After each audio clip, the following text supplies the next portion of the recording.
Hello everyone, thanks for tuning into the 6th Spring 2023 update from GavsWeatherVids. So here we go again, time to bring you another spring update. We're up to update number 6 with our spring countdown. We're only a couple of weeks away now from releasing the GavsWeatherVids Spring 2023 forecast. That's going to be released for you a couple of weeks today on Sunday the 26th of February. So yeah, we're coming to the end of our journey towards spring. We've got this update and update number 7 next week to do. This week, again, we're looking at January data. So last week, we looked at January CT to spring data. This week, we're looking at England and Wales precipitation to spring data. And I shall get on with that for you in a moment. Just to say that first, we're going to say what's the spring update. It was the 6 a.m. forecast, I should say. And 10 to 14 day, coming to you later on today. So please like, share, and subscribe on the editing. So much, everybody, for doing that. Thank you so much to Richard and Jerry, and also Snowdrop, and Bumblebee, or Bee Bumble. Thank you so much to Richard for our lovely spring updates gift. Absolutely amazing. Thank you so much. You're going to see that one more time next week, and then we will have a spring forecast gift for you. So just another week to go with our cute little lemon doggy and bee.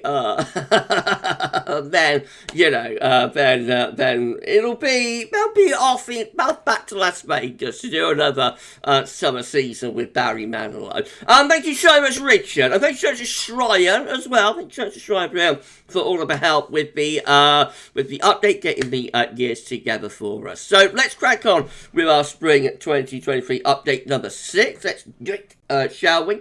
So as I say, we're looking at England Wales precipitation for this one. So we haven't got a finalised one. Very late actually for January's finalised England and Wales precipitation number, but it looks like it's going to come out very close to 95 millimetres, 95.0. That's provisional, which is 101% of average. So about average rainfall. It was a very wet first half, very dry second half. We're not expecting, you know what I mean, might deviate a little bit by a point of a millimetre here and there, but overall that should be very close to where it finishes up when the number is finally finalised by by Hadley. So very simply, we're going to be looking at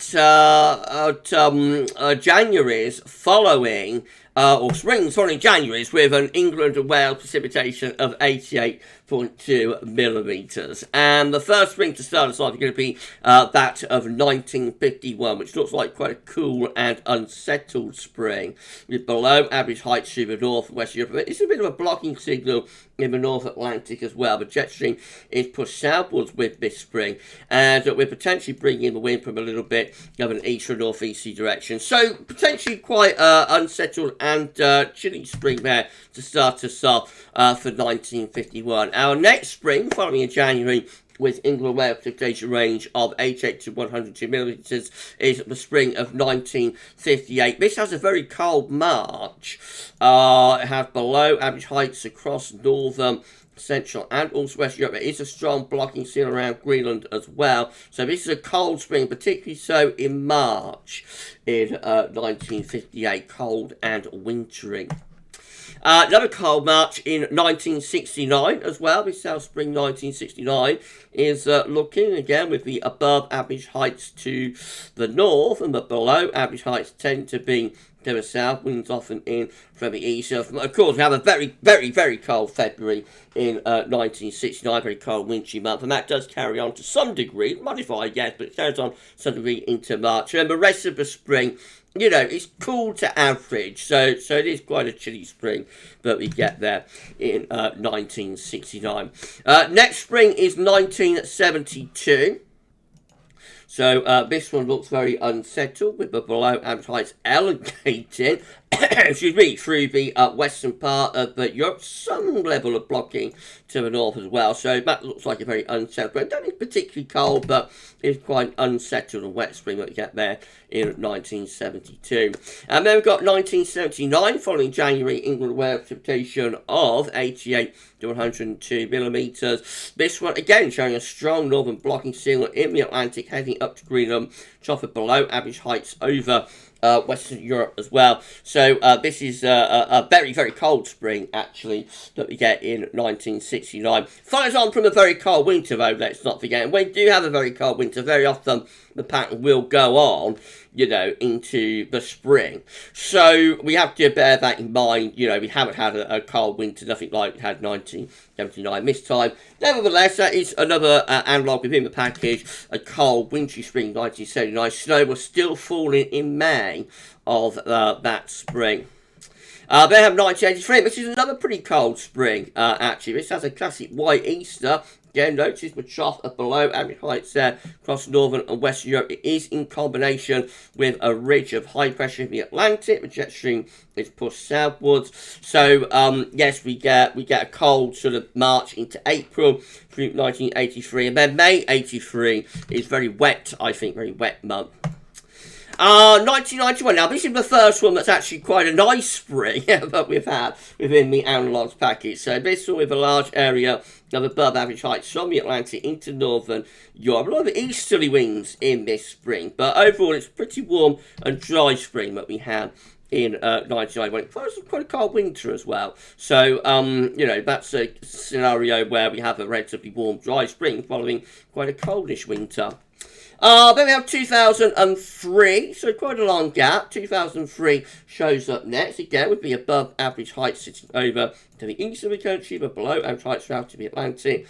And we bring up those winds from the south there. So this is setting up the pattern for the summer. 2003, of course, had a very hot summer with regular southerly winds, bringing very hot air from North Africa, and all starts setting up really as though it's about February, to be honest, and that pattern into March and April, you know, lots of warm and dry weather through the March and April 2003, and in hindsight, you know, at the time, but in hindsight, looking back, you can see that the summer pattern is setting up in that particular spring, so that is a warm and dry spring that we have there. Another warm and dry spring, or certainly March and April, is 2007, with the above average heights ridging in from the country. So this has a very, very dry March and April combination. Very warm April, as well as a really mild March, but very warm April, one of the warmest on record.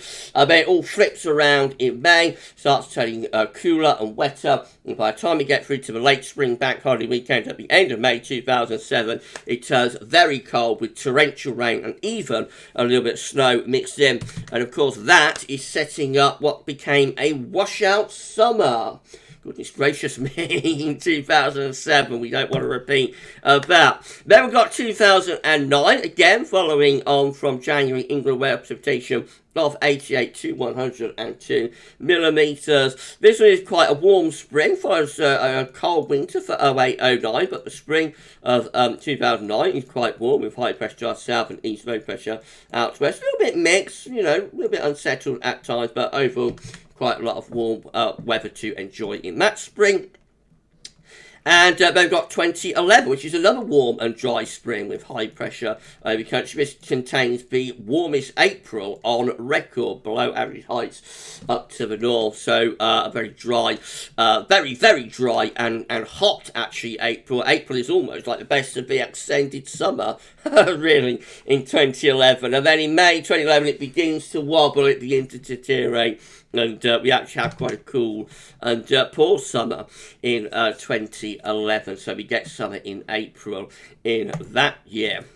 2013, of course, is a very, very cold and wintry spring, particularly so in March, with the below average heights across northern and western Europe, above average heights blocking in the North Atlantic up towards Greenland. Jet stream is pushed southwards, winds are in from the northeast. So we have a very cold spell, 4-week spell from around the second week of March to the first or second week of April. It's really, really cold. Even into early April, the ground is still frozen. I remember it so well. The ground is still frozen and there's still snow, on the ground in early April, despite the strength of the sun. It's a very unusual and very, very cold spring. Coldest March since either 1962 or 1883. And May of 2013 is the temperature comes up a bit, but it is still cooler than average as well. So it's a very cold spring in 2011 with a lot of snow. I'm sure a lot of you remember it, blizzards and drifting snow in the second half of March in particular. And then finally, we've got 2015. This is a drier, warmer type spring with high pressure just to our south and southwest. Low pressure is up to the north. The wind's coming in from west-southwesterly direction. Not a very pleasant weather in the spring of 2015 with above average temperatures. Right, let's start putting all of that together then. This is how all Marches combined are looking following a January England Wales precipitation of 88 to 102 millimetres. So for the Marches, we tend to get below average heights over and slightly to the south of the country. There is some higher pressure towards Scandinavia and in the Atlantic. I think it's about 50-50 really there between whether you could get a cold March or quite a mild March, to be honest. So there is a blocking ceiling in the North Atlantic up towards Greenland and a jet stream for southward. So you could envisage we bring in easterly winds, but the Scandinavian high not in a classic position to bring cold weather.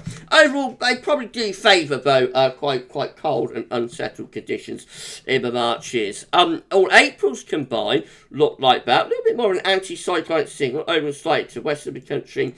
Low pressure pushed up towards Greenland and Iceland. So maybe a drier, warmer signal with those April. But remember, there's a lot of conflicts going on here with this. So we've got 2007 and 2011, which are very dry and warm Aprils. But, conversely, we have got some colder Aprils in the mix as well, notably like 1983.